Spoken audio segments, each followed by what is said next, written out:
তিথির বক্তব্যে একথা বলেন। এ সময় তিনি আরও বলেন, আপনার অধিকার আপনি নিশ্চিত করবেন, ভোটারদেরকে যোগ্য প্রার্থী বাছাই করতে হবে যিনি হবেন দুর্নীতিমুক্ত। এর আগে তিনি সরকারি মহিলা কলেজে নতুন ভোটার ও নারী ভোটারদের মাঝে গণভোটের গুরুত্ব, ভোট প্রদানের কারণ ও পদ্ধতি সহ জাতীয় নির্বাচনে প্রতিনিধি বাছাই সংশ্লিষ্ট বিষয় তুলে ধরবেন। এদিকে গণভোট ও জাতীয় সংসদ নির্বাচন উপলক্ষে রাজশাহীর পবা উপজেলায় উঠান বৈঠক চলছে। পারিলা ইউনিয়নের পোড়াপুকুর গ্রামে তথ্য ও সম্প্রচার মন্ত্রণালয় এ অনুষ্ঠানের আয়োজন করে। উঠান বৈঠকে প্রধান অতিথি হিসেবে উপস্থিত আছেন তথ্য ও সম্প্রচার মন্ত্রণালয়ের সচিব মাহবুবা ফারজানা। অনুষ্ঠানে আরও উপস্থিত আছেন গণযোগাযোগ অধিদপ্তরের মহাপরিচালক আব্দুল জলিল, রাজশাহীর জেলা প্রশাসক আফিয়া আখতার, পবা উপজেলা নির্বাহী কর্মকর্তা এবং বাংলাদেশ বেতারের কর্মকর্তা বৃন্দ। চাঁপাইনবাবগঞ্জে নিরাপদ মাতৃত্বে স্বাভাবিক প্রসবের গুরুত্ব বিষয়ে কর্মশালা অনুষ্ঠিত হয়েছে। সকালে জেলা সিভিল সার্জন অফিসের সম্মেলন কক্ষে কর্মশালায় সভাপতিত্ব করেন সিভিল সার্জন ডাক্তার AKM Shahabuddin. Bangladesh health watch ও জেলা স্বাস্থ্য অধিকার ফোরাম চাঁপাইনবাবগঞ্জের সহযোগিতায় কর্মশালা আয়োজন করে সিভিল সার্জন অফিস। কর্মশালায় জেলার ক্লিনিকগুলোতে মাসে কতটি নর্মাল ডেলিভারি ও সিজারিয়ান হচ্ছে এবং কী কারণে সিজারিয়ান হচ্ছে তার প্রতিবেদন প্রতি মাসে সিভিল সার্জন অফিসে জমা দিতে বলা হয়। এছাড়া কর্মশালায় নর্মাল ডেলিভারি করাতে মায়েদের উদ্বুদ্ধ করার জন্য মা সমাবেশ, উঠান বৈঠক সহ বিভিন্ন কর্মসূচি বাস্তবায়ন করার জন্য আহ্বান জানানো হয়। নর্মাল ডেলিভারি বেশি করা ক্লিনিককে পুরস্কার প্রদানের বিষয়েও আলোচনা করা হয়। কর্মশালায় রাজশাহী মেডিকেল কলেজ হাসপাতালের সহকারী রেজিস্ট্রার ডাক্তার আফিফা তাবাসসুম তামান্না ও ডাক্তার জান্নাতুন ফেরদৌস সহ অন্যান্যরা বক্তব্য রাখেন।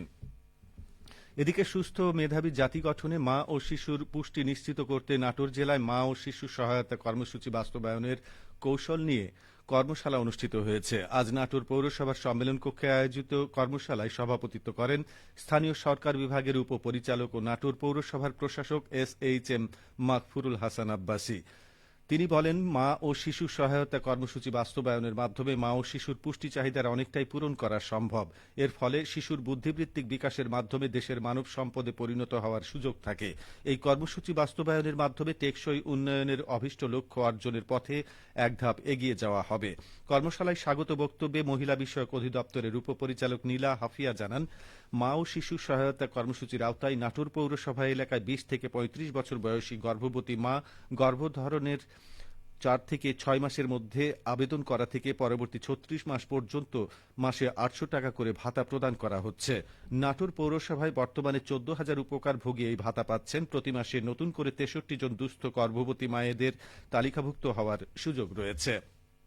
নওগাঁর পত্নীতলায় বিএনপি মনোনীত ধানের শীষের প্রার্থীর উদ্যোগে পত্নীতলা ও ধামইরহাট উপজেলার কর্মরত সাংবাদিকদের নিয়ে এক মতবিনিময় সভা অনুষ্ঠিত হয়েছে। আজ নজিপুর সর্দারপাড়া বিএনপির কার্যালয়ে আসন্ন ত্রয়োদশ জাতীয় সংসদ নির্বাচন ও গণভোট সুষ্ঠু ও সুন্দর পরিবেশে করার জন্য এ মতবিনিময় সভা করেন। রাজশাহী মহানগরীতে বিদেশি পিস্তল ও ম্যাগজিন উদ্ধার করেছে গোয়েন্দা পুলিশ। গতরাতে মহানগরের শাহ মখদুম থানাধীন শিলিন্দা বটতলা এলাকা থেকে এই অস্ত্র উদ্ধার করা হয়। আজ দুপুরে রাজশাহী মেট্রোপলিটন পুলিশের মিডিয়া সেল থেকে পাঠানো প্রেস বিজ্ঞপ্তিতে এ তথ্য জানানো হয়। বগুড়ার সারিয়াকান্দিতে কেশর চাষ করে লাভবান হচ্ছেন কৃষকেরা। দাম ভালো পাওয়ায় প্রতি বিঘা জমিতে লাখ টাকার বেশি আয় করছেন তারা।